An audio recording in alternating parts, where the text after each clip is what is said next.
So I'm going to talk today about how an attacker can manipulate miner incentives in a blockchain and violate the blockchain guarantees, focusing specifically on a denial of service attack on blockchains, which we call blockchain denial of service, or BDoS.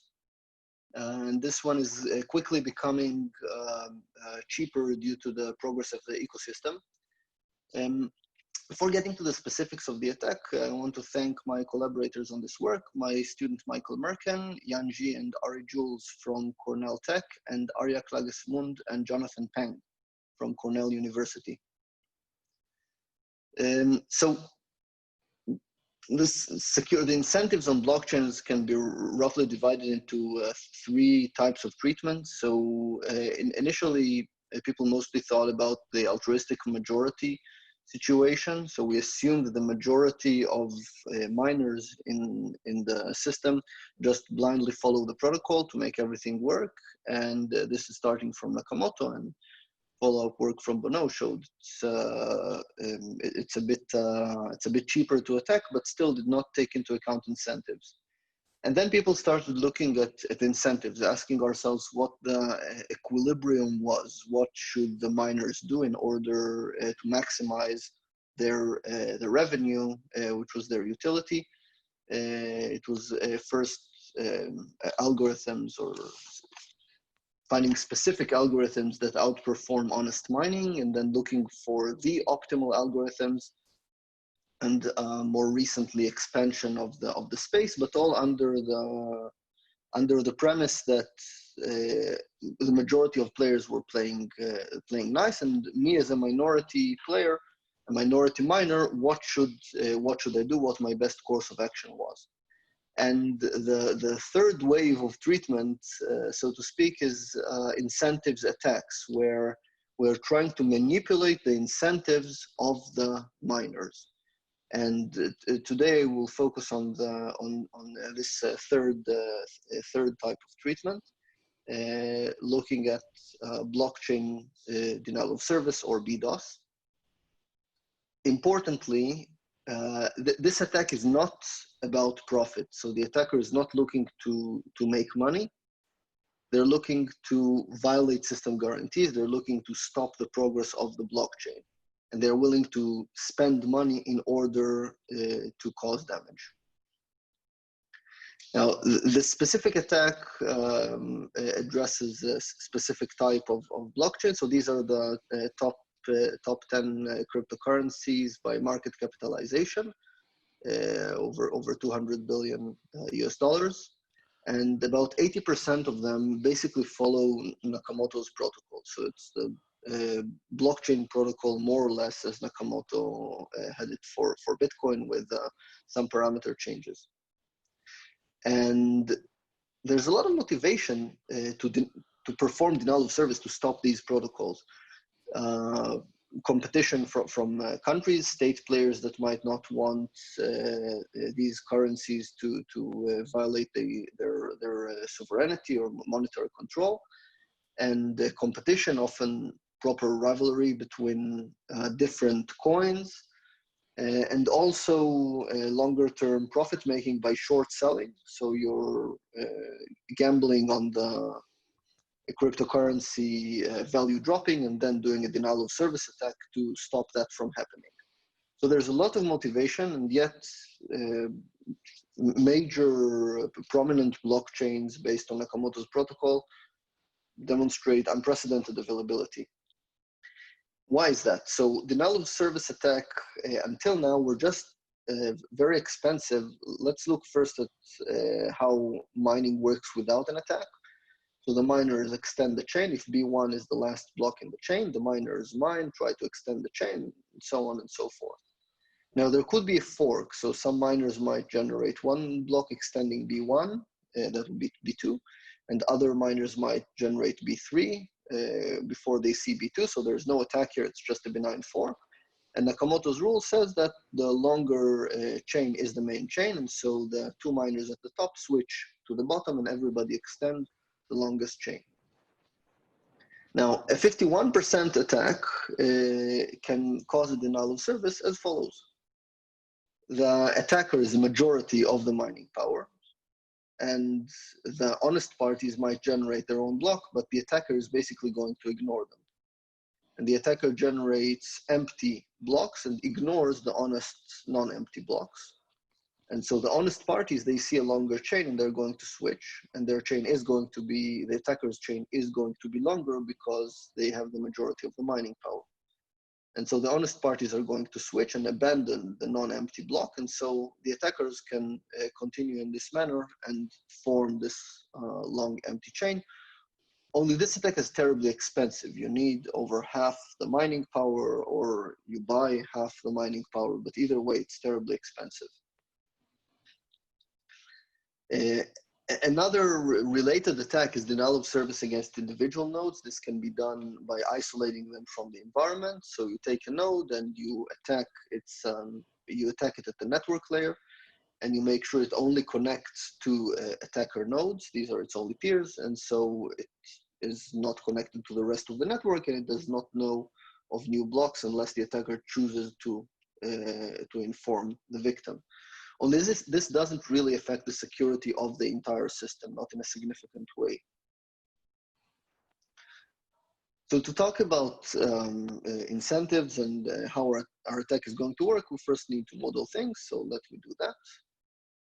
We'll have n miners, and given a chain, each miner can choose to either mine on the longest chain or do nothing. This is similar to Carlston et al.'s petty compliance strategy from CCS 16. The miner can also do one additional thing, which is SPV mine. I won't get into the details of why this is necessary, but if the miner sees only the header of the block, it is technically enough to extend the chain after this block, even though the miner doesn't have the full block, only the header. Technically, the miner can do that, and our attack is going to work even if miners perform SPV mining, and we'll see why. And like I said, this is similar to Carlston et al.'s petty compliance. So miners are basically going to follow the rules.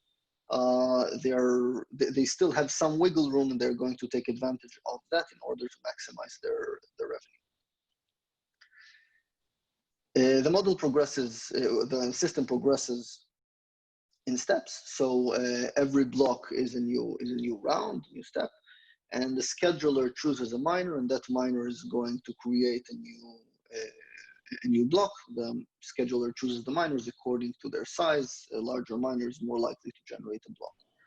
And what's not completely standard in our model, we take a look at the expenses of the miner while that miner is working. So if the miner has turned off her mining gear, then she's not going to waste anything while she's working. It is easy to see that there is no motivation for a miner to change her choice of action between blocks. So if she chose to mine or if she chose not to mine, there's no point in changing it between blocks because of the random memorylessness property of the random distribution between blocks. Yeah. Now, what is the utility of the miner? So the utility is what the miner is making. It's the revenue minus the cost per second. And we'll look at the expected values as t tends to infinity. When mining, the cost is going to be some constant c. That's what the miner is spending for electricity. The revenue is going to depend on the strategy, as we'll see later on. And when not mining, both the cost and the revenue per second are going to be zero. The miner is spending nothing, but also making no money. One important factor that we'll need to take into account is something we call the mining profitability, denoted omega b. This is the expected total revenue of the miner divided by the expected total cost per second for mining. We assume that if everybody's following the protocol and there's no attack, then omega b is larger than 1, meaning a miner is making more than she's spending as she's mining.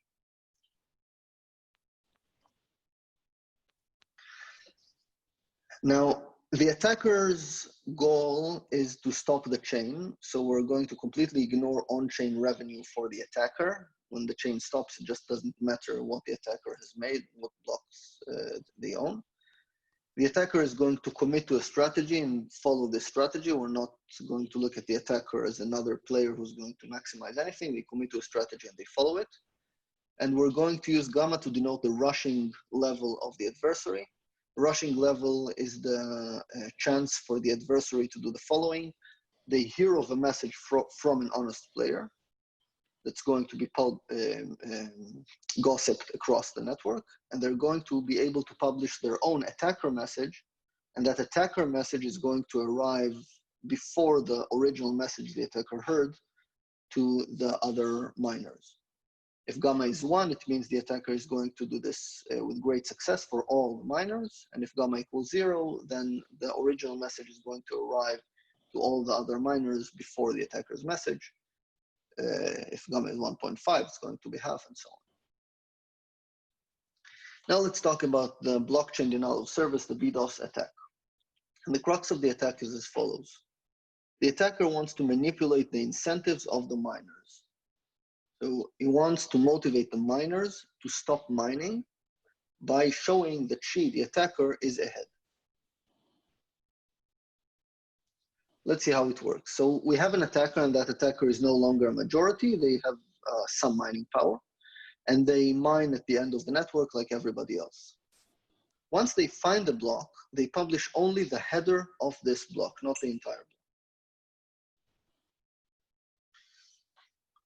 Now, a miner, a rational miner, has several options of what they can do. First of all, they can just ignore that header and continue mining on the original block. And second, they can stop mining and wait to see what happens, what's going to happen next. Additionally, as I mentioned before, they can do SPV mining. They can try to extend the chain after this block, even though they don't have its contents, just its header at this point. And we'll see what happens for each choice of the miner. So if the miner chooses to continue mining, they're basically ignoring the header. This could be because they see the header and they don't follow it, or they intentionally ignore messages that can contain a header and put their head in the sand. Either way, they ignore it. What happens now? Eventually, they generate a block, and now the attacker publishes her secret block, and now there is a competition. There's a race between the honest, the rational miner's block and the attacker's block. And the outcome depends on the size of the attacker and on the rushing level of the adversary. I'm not going to get into the numbers, but sometimes the attacker is going to win. And if the attacker is going to win, everybody is going to switch and extend the attacker's branch, and then the miner is going to be sad. This is a sad miner. Second option for the rational miner is to do this SPV mining thing.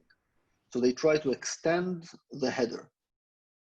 If they indeed succeed in doing so, the attacker is going to just discard its block BA. So it's never going to publish the rest of the block. Only the header is out there, but the block itself is discarded. Eventually, all the miners will have to accept the fact that this chain is going, this branch is going nowhere, and they're going to switch and extend the original block B star, and again, we'll have a sad miner, sad rational miner.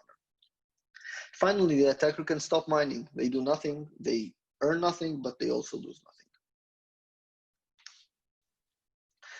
Important note here, someone else, who's not the rational miner we're looking at right now, can find a block, either SPV mining or extending B star.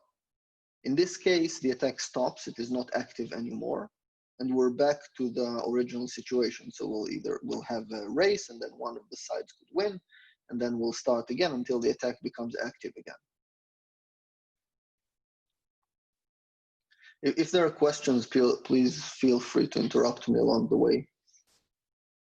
So how do we analyze this and understand whether the attack is going to succeed? So we're going to use a Markov chain per strategy of the rational miner.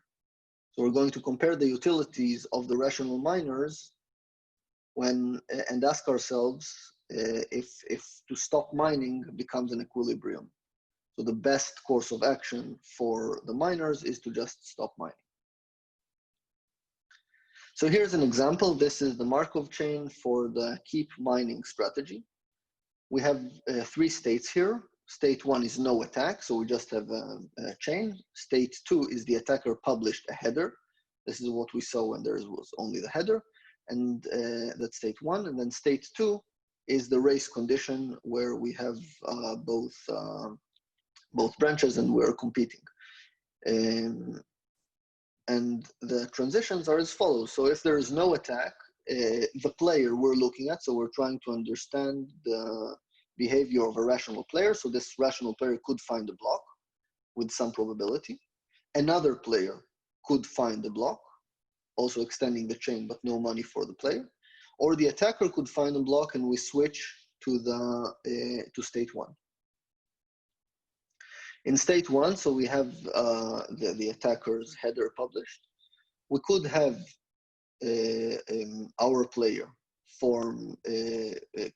generate a race or reach a race condition.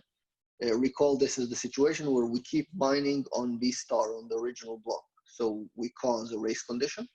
Someone else could do the same and form a race, or another player could do SPV mining, in which case the header is never completed, the block of the header is never published, and then we go back to state 0. And finally, if we're in a race, either the attacker wins or the non-attacker wins, and we can calculate the revenues accordingly. So like I said, we have 3 Markov chains, 1 for each strategy of the rational player. The difference really is only at the top, the bottom, you see the red circles.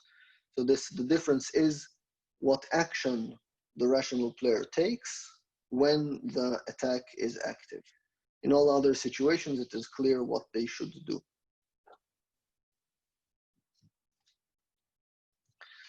So now we derive expressions for the utility for each of the strategies. Now we get the state probabilities from the symbolic expressions you just saw, and we obtain closed expressions for the utility in each Markov chain. Note that these depend on what other players might do. So it depends on whether other players are going, what the choices of strategies of the other players are. And our solution concept is going to be iterated elimination of dominated strategies. Specifically, we are going to notice that SPV mining is always dominated. It never makes sense to SPV mine because you can only lose. You're always better off or not worse off just stopping. So no miner is ever going to do that. We can eliminate this strategy and only look at the remaining options for all miners, which are either stop or mine. Now, from this, we can derive a bound. And we see that, and we ask ourselves, when is stop mining the dominant strategy, meaning irrespective of the actions of the other players? That is, the utility for stop is larger than the utility for mine. And the bound is what you see at the bottom here. Rather than looking at the numbers, I'm going to show you a couple of graphs that will illustrate what happens here. So these are just depictions of the expressions, and they were validated by simulations which are not shown here. So first, we look at what happens when we do the following. We increase the size of the adversarial hash power, so the attacker's hash power, going from 0 to 50%. So this is how much power the attacker has. If they are above 50%, then the system is completely broken. This is not interesting. Now we look at different sizes of a rational player. This is the alpha I on the right. So we have a rational player that is 10%, oh, there's a mistake here, 20%, 30%, and 40%. And we look at the y-axis is the max base profitability for a successful attack. To put simply, if initially the profitability is very large, the miners are making a lot of money from mining, then it will be very difficult for an attacker. The attacker will have to work harder to motivate them to stop mining. So as expected, a larger attacker can do this easily. The max base profitability under which the attack is successful is going to be larger as the attacker has more power. Also, arguably, not surprisingly, a smaller attacker is more susceptible to an attack. So if the attacker is only 10% or 15%, they are going to be easily motivated to stop mining, even if the profitability initially is higher. Now, the larger values here are not as interesting. Arguably, the interesting point is around this area, and which means we're interested in profitability, base profitability of somewhere between 1 and 2. Now, the same goes for the rushing level of the adversary. If we take the rational miner to be 20%, and we change the rushing level to be 0, 1/2, or 1, then we see that if the attacker has more rushing power, then they can overcome a larger base profitability. Again, arguably, the interesting point is around here. If the attacker is very strong, then it's less surprising that things will break down, but we were wondering what happens if with less powerful adversaries. And now the question remains is, what is the actual profitability that we're going to see in the wild? And this is what I'm going to look at here. So these are a bit smaller, but it's interesting, so bear with me. So at the top, you see the profitability with the best mining hardware. So we looked at the history, we looked specifically at Bitcoin because it has a long history and well-written one. We looked at every point in time, this goes from 2017. We looked at the best mining hardware at the time, and we calculated the profitability for mining at that time. We have all this data. You see the Antminer S9, we kept its curve until today because it's still a major workhorse, but with more advanced mining equipment, the profitability is even better. And what you see at the second graph is the attacker's hash rate threshold. This is the minimal hash rate for the attacker for a successful attack. This used to be about 60% most of the time. This is quite good. It means that we're not very susceptible to an attack, but you see this dip. So it's enough that for a very short time, the profitability drops where an attack becomes possible. An attacker can choose this time and attack at this point in time. However, just recently, Bitcoin halved its reward, its block reward. And after this reward halving, you see that the situation has become much worse. The profitability dropped very significantly. And you see that now it's well below 40%. And we have here actually 4 different curves. The top curve is what we've been, the blue curve is what we've been discussing so far. This is eta equals 0, meaning there are no altruistic miners. All the miners are rational. We look at the sizes of the actual miners in Bitcoin, and we ask ourselves what's the threshold for an attack. And you see that at about 35%, you can convince all the miners to follow the protocol if they're rational. Now at 20%, we have 20%, at eta equals 20%, we have 20% of the miners that are altruistic. They're going to follow the protocol no matter what.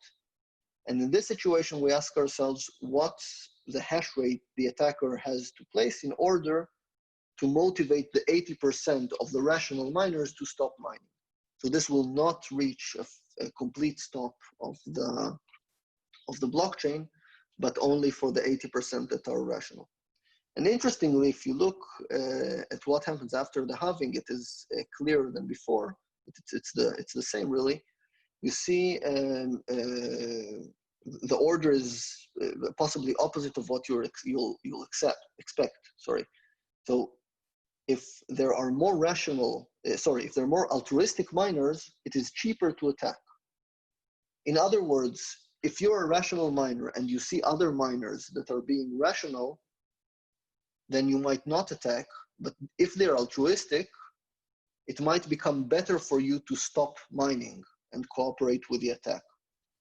So other altruistic miners are increasing the attacker's power against the rational miners. And this is zoomed in on the last year, roughly. This is only to demonstrate that the situation is even actually worse than what I've shown you before. So before we made an estimate of a pretty low electricity price of 4 cents per kilowatt hour. 6 cents might be even more realistic in some cases, making the attack even cheaper. An attacker, an attacker as small as 10% could be able to perform this attack against rational miners.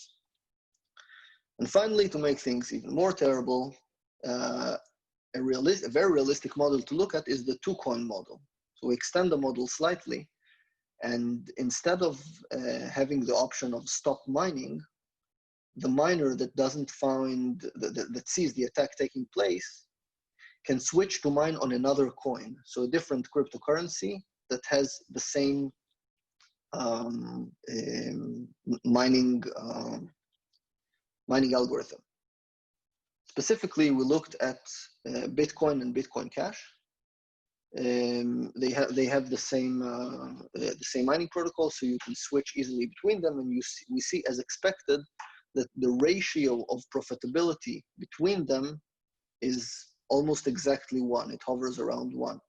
Meaning, if an attack takes place against one of them, miners can be easily persuaded to switch to the other, and get their money's worth instead of suffering the reduced profitability from an attack.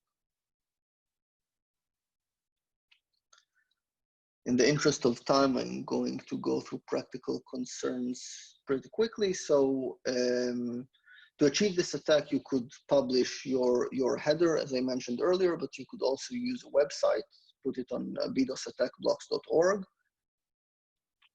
We could also use zero knowledge proofs if you don't want the attacked block, the attacking block to be identified. So you only place a proof that you have a block, but you give no information on it. So when it's published, no one knows which block it was. And we can commit on a separate smart contract blockchain that we have a block, and if we don't expose it sometime way in the future, we're going to get penalized. On mitigations, things are not looking too glamorous at the point. So if there's a race, we can suspect blocks if their header arrives much before the full block. This is not effective against the zero knowledge and smart contract options I mentioned for publishing blocks. Ethereum is robust, is resilient to this specific attack. There may be other attacks that are targeted to Ethereum, but because they reward also blocks off the main chain, they're not susceptible to the attack I described today. Finally, there's the option to make difficulty adjustment quite frequent. This is going to improve, if not solve, the actual attack. And with that, I'm going to conclude. I promised, but I did not have time to also mention one additional work, which is MAD-HTLC, which also is related to Lefteris's talk from earlier. So HTLC is a type of contract that is used basically everywhere.